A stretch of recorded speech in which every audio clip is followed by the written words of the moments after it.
మరి ఈరోజు మన విజయానికి కృషి చేస్తామని చెప్పి మనకి అండదండలు ఇస్తామని చెప్పి వచ్చినటువంటి జూనియర్ కాలేజీ లెక్చరర్స్ నుంచి గణపతిరావు గారు, అలాగే మన హెచ్ఎంస్ వైపు నుంచి రామగోవింద్ గారు, అలాగే మన సిఆర్పి సంఘం నాయకులు సోమేష్ గారు, మరి ఇప్పటి వరకు అనేక విషయాలు మాట్లాడడం మన కాంట్రాక్ట్ జైల్స్ లెక్చరర్స్ వైపు నుంచి వీరాచారి గారు, మరి వేదికపై ఉండే మన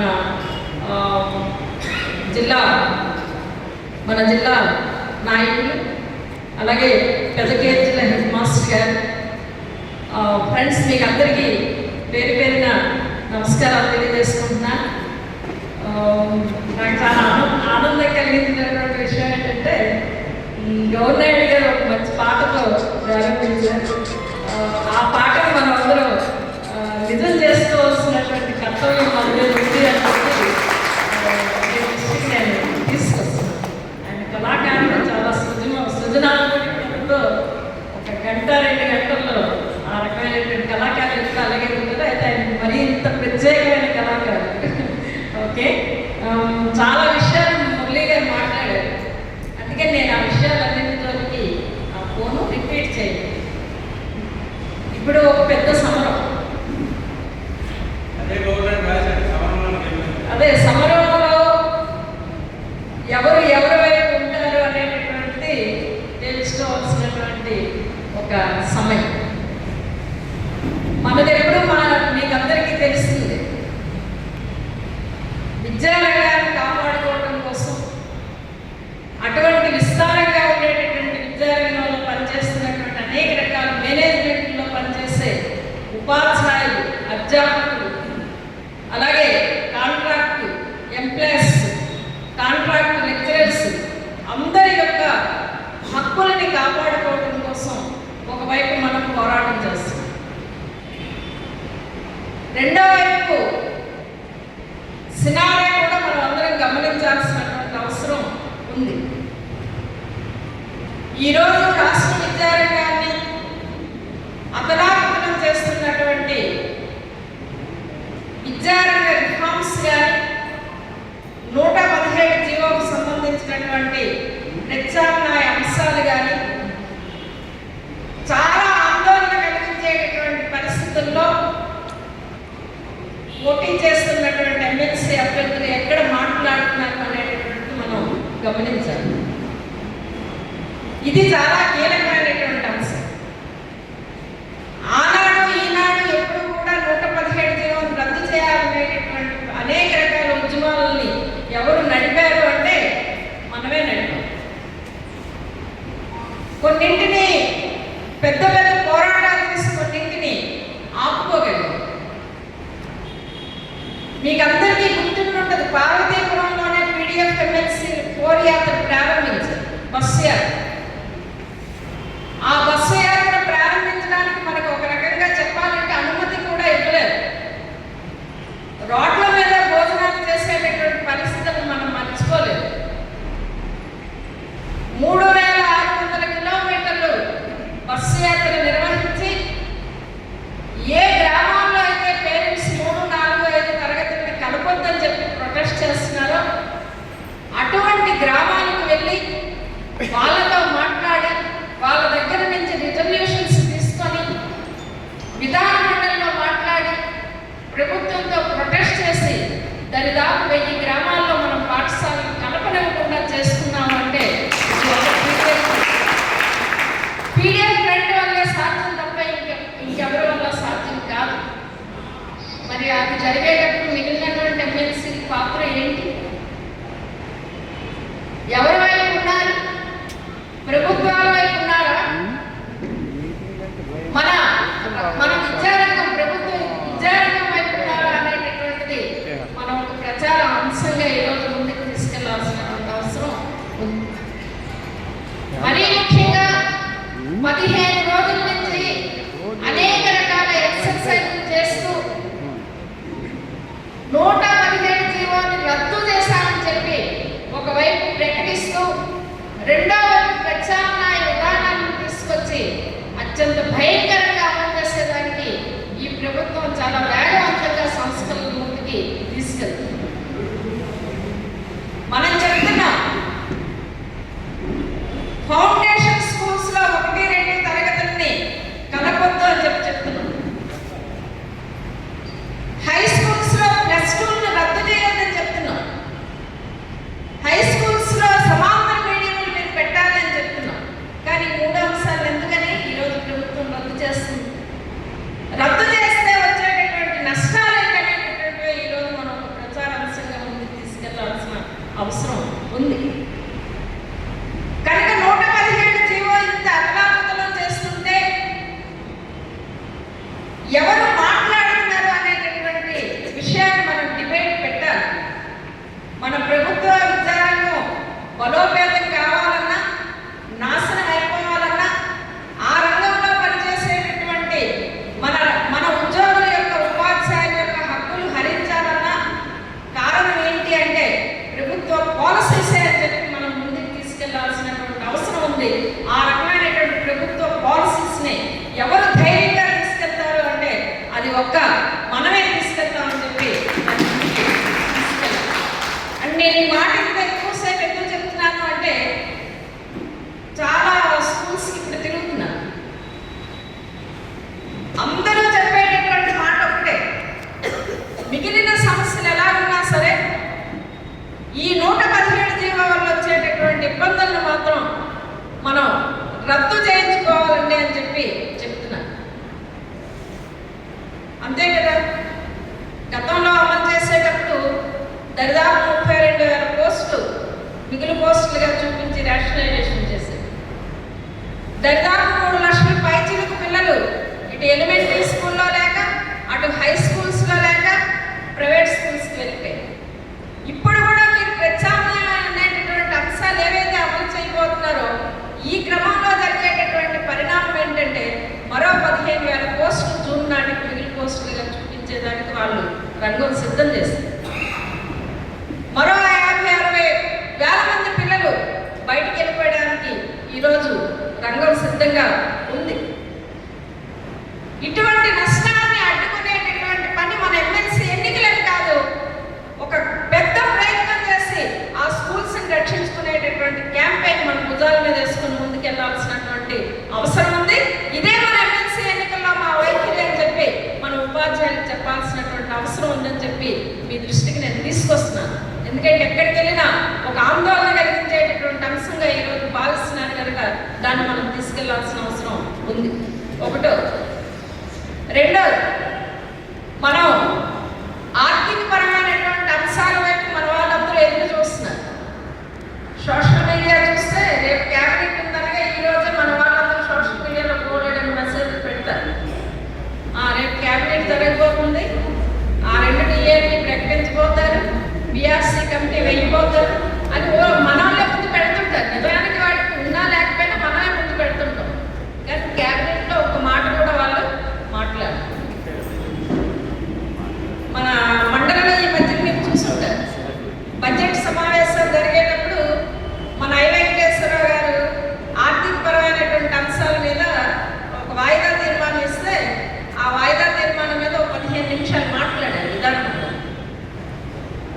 మాట్లాడేటప్పుడు ఆర్థిక మంత్రి జోక్యం చేస్తున్నారు. కొద్ది రోజుల్లో ఈ సమస్యలన్నీ పరిష్కారం చేస్తామని చెప్పారు. ఇంతకుముందు ముఖ్యమంత్రి గారు కూడా చెప్పారు, మేము అధికారంలో వస్తే 6 మాసాల లోపలే బీఆర్సీ కమిటీలు వేస్తాం, డిఏ ఇచ్చేస్తాం, మీకు బకాయి పట్టి 25,000 కోట్ల రూపాయలు కూడా ఇచ్చేస్తాం అని చెప్పారు. 6 మాసాలు అయిపోయింది, 7 మాసాలు అయిపోయింది, 8వ మాసం వచ్చేసింది. విధాన మండలిలో ఆర్థిక మంత్రి కూడా ఒక హామీ ఇచ్చారు. కానీ ఇచ్చిన మరొక 10 రోజుల్లోనే ఈ రాష్ట్రంలో ఒక పెద్ద మనిషి, అంటే పేరు అనవసరం ఇక్కడ మనకి, ఆయన ఏం చెప్పాడో మీకు అందరికీ మీరందరూ చూసుంటారు. రాష్ట్ర ఆదాయం, రాష్ట్ర రెవెన్యూ అంతా ఉద్యోగులకి ఉపాధ్యాయుల జీతాలకి అయిపోతుందని చెప్పి ఒక స్టేట్మెంట్ ఇచ్చారు. జీతాలు మీరు 2 నెలలు లేటుగా ఇచ్చినా పర్లేదు, కానీ అసలు రాష్ట్ర ఆదాయం అంతా రెవెన్యూ అంతా ఉద్యోగులకి ఉపాధ్యాయులకి ఇచ్చేస్తున్నాం అంటే సమాజంలో ప్రజల్లో ఒక రాంగ్ ఇండికేషన్ తీసుకెళ్లేటటువంటి ప్రయత్నం వాళ్ళు చేస్తున్నారు. కనుక ఈరోజు ఆర్థికపరమైనటువంటి అంశాలు కూడా ఒక ప్రచార అస్త్రం మనం చెప్పాలి. మీరు మాట ఎందుకు చెప్పారో అసలు ఎందుకు ఇవ్వలేకపోతున్నారు అనేటటువంటి అంశాన్ని చెప్పాలి. చెప్పడమే కాదు, భవిష్యత్తులో మేము కోరుబాటు అనేటటువంటి పేరుతో ఫిబ్రవరి 9వ తేదీ నుంచి చేపట్టబోయేటటువంటి కేవలం సింగిల్ డిమాండ్తో ఆర్థిక పరమైనటువంటి అంశాలను సాధించుకోవడానికి మేము లక్ష్యంతో పనిచేస్తున్నామని చెప్పి సార్ మాట్లాడారు. వీరాచారి మన మురళీ గారికి కూడా కొంత వివరణ ఇచ్చారు. 114 జీవోని అమలు చేయాలి అని చెప్పి చాలా గట్టిగా పట్టుకున్నటువంటి పీడిఎఫ్ ఫ్రంట్ నుంచి లక్ష్మణరావు గారు బాధ్యత తీసుకొని ఒక ధర్నా కార్యక్రమాన్ని కూడా నవంబర్ నెలలో చేపట్టడం అనేటటువంటి జరిగింది. విజయవాడలో మనం ధర్నా కార్యక్రమం చేపట్టేటటువంటి సందర్భంలో దాని సంగతి ఏదో తేల్చుకుందామని చెప్పి అనుకున్నాం. ఈ లోపల డిసెంబర్లో ఈస్ట్ వెస్ట్ ఎమ్మెల్సీ ఎన్నికలు రావడంతో ఎన్నికల కోడ్ వచ్చిన సందర్భంగా ధర్నా కూడా వాయిదా వేయాల్సినటువంటి అవసరం వచ్చింది. మన లక్ష్యం ఒకటే, కాంట్రాక్ట్ లెక్చరర్స్ యొక్క రెగ్యులరైజేషన్ నేర్చుకుంటాము. ఎట్టి పరిస్థితుల్లో అయినా వాళ్ళకి రెగ్యులరైజేషన్ చేయించేటటువంటి దానికి మేము గట్టిగా పోట్లాడతామని చెప్పి నేనైతే మన వీరాచారి గారికి చెప్పదలుచున్నాను. అది మన వల్లే సాధ్యపడుతుంది అనేటటువంటి కూడా నేను గట్టిగా చెప్తున్నాను. ఎందుకు చెప్తున్నానంటే ఆనాడు ఎంఏ గారు జీతాలు హైక్ చేయించడంలో ఒక గట్టి కృషి చేశారు. ఇప్పుడు మన పీడిఎఫ్ ఫ్రంట్ 114 జీవోని అమలు చేయించుకునేదానికి మరొక కంకణం కట్టుకున్నారు అని చెప్పి నేను చెప్పదలుచుకున్నాను. మురళీ గారు చెప్పారు, స్కూల్ అసిస్టెంట్స్ వైఖరి ఎలా ఉంటుంది, యూటీఎఫ్ వాళ్ళు పీడిఎఫ్ వాళ్ళు కాంట్రాక్ట్ లెక్చరర్స్ రెగ్యులరైజేషన్ చేయమని అడుగుతున్నారు అంటే హై స్కూల్లో పనిచేసే స్కూల్ అసిస్టెంట్లు నష్టం కదా అనేటటువంటి వాదనను కూడా మనం ఒక సైంటిఫిక్ వే నుంచి చెప్పడం అనేటటువంటిది మన వాళ్ళకి జరిగిందని చెప్పి నేను చెప్పదలుచున్నాను. కనుక మీ సమస్య మేము మా సమస్యగా భావించి మేము తప్పనిసరిగా పోట్లాడతాం. ప్రతిదీ పోట్లాడితే తప్ప రాదు అనేటటువంటి సంగతి మనకి అందరికీ తెలుసు. ఈరోజు సిఆర్టీ రెగ్యులరైజేషన్ అయింది అంటే 4,000 రూపాయలతో జాయిన్ అయినటువంటి సిఆర్టీ దరిదాపు 11 సంవత్సరాలు అనేక రూపాయలలో పోరాడి జీతం హైక్ చేయించుకొని, సెలవులు తెప్పించుకొని, రెన్యువల్స్ చేయించుకొని చివరికి రెగ్యులరైజేషన్ కోసం ఒక తీవ్రమైనటువంటి కృషి చేస్తే ఈరోజు మన సిఆర్టీకి రెగ్యులరైజేషన్ అనేటటువంటి జరిగింది. అందుకని అనేక రకాల జీవోలు కోడ్ చేసి 114 జీవోలు అమలు చేయమని చెప్పి మనం అడుగుతున్నాం. ఎన్నికలు ఎలక్షన్ కోడ్ అనేటటువంటి దాన్ని ఒకదాన్ని అడ్డం పెట్టి మన వాళ్ళని రెగ్యులరైజేషన్ చేయకుండా ఆపేటటువంటి పని చేశారు. అయితే ఇంతకాలం అయింది కదా, మరి కొత్త ప్రభుత్వం వచ్చిన తర్వాత రెగ్యులరైజేషన్ గురించి మాట్లాడాలి కదా అని చెప్పి ఒక ప్రశ్న మన ముందు ఉంది. ఇక్కడే నేను చెప్పదలుచుకుంది ఒక విషయం. ఈరోజు ఉండేటటువంటి గవర్నమెంట్ ఉద్యోగుల మీద, ఉపాధ్యాయుల మీద, వాళ్ళ మీద కేటాయించేటటువంటి జీతభత్యాలు కానీ రకరకాల అంశాలు కానీ దండగా మారిన పని అని చెప్పి అనుకుంటుంది. మన వేతనాల మీద 35% తగ్గించాలని చెప్పి అనుకుంటుంది. పిఆర్సీలు ఇవ్వకపోవడానికి కారణం అదొకటి, డిఏలు ఇవ్వకపోవడానికి కారణం అదొకటి. మనం ఏదో ఎందుకు ఇవ్వట్లేదు కొంతమంది అనుకుంటారు, సంఘాలు పోట్లాడటం లేదు కాబట్టి ఇవ్వట్లేదు అని చెప్పి అనుకుంటారు. కానీ కారణం అది కాదు. ఈరోజు ప్రభుత్వం అనేక రకాల ఎకనామిక్ పాలసీస్లో భాగంగా ఉద్యోగుల మీద, ఉపాధ్యాయుల మీద ఎంత తగ్గించాలనేటటువంటి ఆలోచనతో ఉంది. దానికి 117 జీవో కూడా మీకు బాగా అర్థం. డిఏ తగ్గించాలనుకోండి కొంచెం డబ్బులు మిగులుతాయి, ఇంక్రిమెంట్లు తగ్గించాలనుకోండి కొంచెం డబ్బులు మిగులుతాయి. ఏకంగా ఉద్యోగుల సంఖ్య, టీచర్ల సంఖ్యనే తగ్గించేశారనుకోండి బోలెడన్ని డబ్బులు బడ్జెట్లో మిగులుతాయి. కాబట్టి ఆ రకమైనటువంటి స్ట్రక్చర్ని ఈరోజు అమలు చేయడం కోసం ప్రభుత్వాలు ఒకవైపు ప్రయత్నం చేస్తున్నాయి. అందుకే మన కాంట్రాక్ట్ లెక్చరర్స్ రెగ్యులరైజ్ చేయరు, మన పిఆర్సీలు ఇవ్వరు, ఎంటీఎస్ వాళ్ళకి ఉద్యోగ భద్రత ఇవ్వరు, గెస్ట్ టీచర్లకి లెక్చరర్లకి జీతాలు పెంచరు. ఈ రకమైనటువంటి సమస్యలన్నీ ఎక్కడి నుంచి వస్తున్నాయంటే వాళ్ళ పాలసీస్లో భాగంగా వస్తున్నాయి. కాబట్టి ఉద్యోగుల పక్షాన, ఉపాధ్యాయుల పక్షాన, కాంట్రాక్ట్ ఎంప్లాయీస్ పక్షాన నిలబడేటటువంటి మేము ఈ పాలసీస్ వ్యతిరేకంగా పోరాడతామని చెప్పి మనం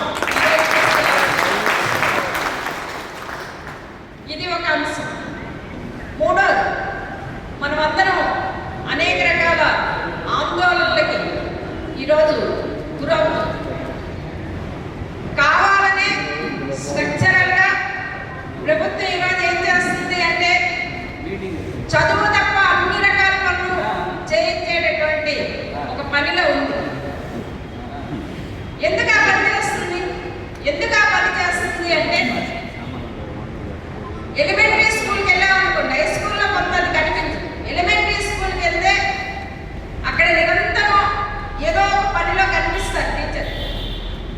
తల్లిదండ్రులు వెళ్ళినప్పుడు చాలా స్కూళ్ళలో నేను చూశాను, మీరు ఎప్పుడు ఈ పనులు చేస్తే మరి పిల్లలకి ఎప్పుడు చదువు చెప్తారని చెప్పి వాళ్ళు కొన్ని సందర్భాల్లో అడిగినటువంటి ఉంది. కానీ ఈ రకమైనటువంటి దాన్ని ఈరోజు ఎక్కడికి పిల్లల్ని పంపిస్తున్నాడంటే ఇండైరెక్ట్గా ప్రైవేట్కి బయటికి పంపించేటటువంటి పని చేస్తున్నాడు. యాపల భారం, బోధనేతర పనులు, వాటిని ఆ రకంగా చూడకూడదు. ఇది కూడా పాలసీస్లో భాగంగా వాళ్ళు తీసుకొస్తుంది. అంటే లోకేష్ గారు మన ఉపాధ్యాయ సంఘాల సమావేశం జరిగేటప్పుడు మన వాళ్ళు అడిగారు, ఇన్ని యాప్లు ఉన్నాయండి, చదువులు ఎలా చెప్పాలంటే ఇవన్నీ చర్చకు వచ్చేటప్పుడు ఆయన ఇన్ని యాప్లు ఉన్నాయా అని అడిగాడు. విద్యాశాఖ మంత్రికి పెడితేనే కదా యాప్లు వస్తాయి. ఇన్ని యాప్లు ఉన్నాయా అని చెప్పి అడిగాడు. సరే అయితే యాప్లు తగ్గిద్దాం అన్నాడు. అన్ని తర్వాత ఏం చేశాడు, ఒక యాప్లో 30 యాప్లు ఇన్సర్ట్ చేస్తాడు. ఇప్పుడు మనం అందరం చేస్తున్నాం కదా పని, అది కనిపించేది ఒక యాప్ లాగా కనిపిస్తుంది, కానీ అందులోనే అన్ని యాప్లను ఇన్సర్ట్ చేసి మళ్ళీ ఆ రకమైనటువంటి పని చేసేటటువంటి పరిస్థితి ఈరోజు ఉంది. అంటే మన లక్ష్యం వాటిని కూడా రద్దు చేయించుకోవడం కోసం ముందుకి కదలాలి. లేకపోతే అది ఎక్కడికి దారితీస్తుందంటే ప్రభుత్వ పాఠశాలల మీద తీవ్రమైనటువంటి ప్రభావం చూపించేటటువంటి దానికి దారితీస్తుంది. కానీ ఈరోజు ఎమ్మెల్సీ ఎన్నికలు దృష్ట్యా మనం మన రంగాన్ని కాపాడుకునేటటువంటి దృష్ట్యా ఉద్యోగులు, ఉపాధ్యాయుల యొక్క హక్కులు, సర్వీస్ అంశాలని రక్షించుకునేటటువంటి దృష్ట్యా 117 జీవో రద్దు చేయాలని, ఆర్థికపరమైనటువంటి అంశాలను పరిష్కరించాలని, చదువు తప్ప మిగిలినటువంటి వాటికి ఏమైతే మీరు ఇంపార్టెన్స్ ఇస్తున్నారో వాటన్నింటినీ కూడా రద్దు చేయాలని చెప్పి, కామన్ సర్వీస్ రూల్స్ని అమలు చేయాలని చెప్పి, కాంట్రాక్ట్ లెక్చరర్స్ సిఆర్టీ యొక్క రెగ్యులరైజేషన్ ఏదైతే ఉందో ఆ రెగ్యులరైజేషన్ని చేయాలని చెప్పి, అనేక రకాల సమస్యలు ఈరోజు గిరిజన విద్యారంగంలో అనేక రకాల సమస్యలను మనం ఎదుర్కొంటున్నాం. అటువంటి సమస్యలు కూడా పరిష్కారం చేయాలని చెప్పి, కేజీబీవీలు, మోడల్ స్కూల్స్, ఇటువంటి మేనేజ్మెంట్లో కూడా అనేక రకాల సమస్యలు ఈరోజు ఉన్నాయి. వాటిని కూడా పరిష్కరించాలని చెప్పి ఈరోజు మనం ప్రభుత్వం మీద డిమాండ్ ఒకవైపు చేస్తూ, రెండో వైపు ఈ సమస్యల పరిష్కారం కోసం కృషి చేస్తాం పీడిఎఫ్ ఫ్రెండ్గా అని చెప్పి మనం ఉపాధ్యాయ లోకానికి అలాగే అధ్యాపక లోకానికి తెలియజేయడం అనేటటువంటి జరుగుతుంది. పిల్లలు మీకు అందరికీ తెలుసు, పీడిఎఫ్ ఫ్రెండ్ యొక్క ప్రాధాన్యత ఏ రకంగా ఉంటుంది అనేటటువంటి అంశాలు మీకు అందరికీ తెలిసినటువంటి. ప్రోగ్రెసివ్ డెమోక్రటిక్ ఫ్రంట్ ఒక లక్ష్యం కోసం పనిచేస్తుంది. ఏ లక్ష్యం కోసం పనిచేస్తుంది అంటే మన ప్రభుత్వ రంగాన్ని కాపాడుకోవడం అనేటటువంటి లక్ష్యం కోసం పనిచేస్తుంది. ఈ క్రమంలో ప్రోగ్రెసివ్ డెమోక్రటిక్ ఫ్రంట్ ఎమ్మెల్సీ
పెంపు చేయించారట, వాళ్ళకి సిఎల్స్ తెచ్చారట, వాళ్ళకి ప్రత్యేకంగా maternity leave తెచ్చారట, medical leave తెచ్చారట.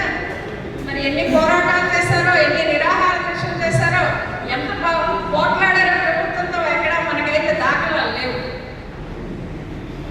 CRPF పోరాటం ఇప్పటిది కాదు, బహుశా నా సర్వీస్లో 33 ఏళ్ళ సర్వీస్లో ఒక్క సంవత్సరం తప్ప 92 నుంచి మొన్నటి దాకా మొత్తం టీచర్స్ మూవ్మెంట్తోనే మొత్తం నా సర్వీస్ అంతా ముడిపడింది. అవి కేజీబీవీలా, జెడ్పీలా, ఎంపీపీఎస్లా, లేకపోతే ఐటీడీఏలా, మున్సిపాలిటీలా అన్నావు కాదు. నాకున్న సర్వీస్లో దాదాపు 9-10 సంవత్సరాలు ఐటీడీఏకే ఎక్కువ సర్వీస్ అందించారు. ఆ క్రమంలో సిఆర్పీ పోరాటాలు చాలా ఉధృతంగా నిర్వహించాం. ఇందా మురళి గారు చెప్పినట్టు మనం చెప్పదలుచుకున్నది ఒకటే, మనం ఎవరి దగ్గర మాట్లాడేటప్పుడు కానీ, మన క్యాంపెయిన్ కానీ ఏదైనా సరే ఉపాధ్యాయ సంఘాల ఉద్యమాల ఫలితంగానే అనేక రకాల సమస్యలు మనం పరిష్కరించుకున్నామని చెప్పాలి. అటువంటి ఉపాధ్యాయ సమస్యల పరిష్కారంలో పీడిఎఫ్ ఎమ్మెల్సీలు కీలకమైనటువంటి పాత్ర పోషించారనేటటువంటి మనం చెప్పాలి. కింద మీద పడ్డాం, ఎక్కడ ఎవరు నిద్రపోం. ఒక సమస్య తీసుకున్నామంటే ఆ సమస్య పరిష్కారం పడ్డది అవుతుందా లేదని కాదు, చివరి దాకా పోట్లాడి దాన్ని సాధించుకునేటటువంటి పని చేస్తాం. మున్సిపల్ టీచర్లకి జీవో నెంబర్ 2 అమలు చేయకపోతే నోషనల్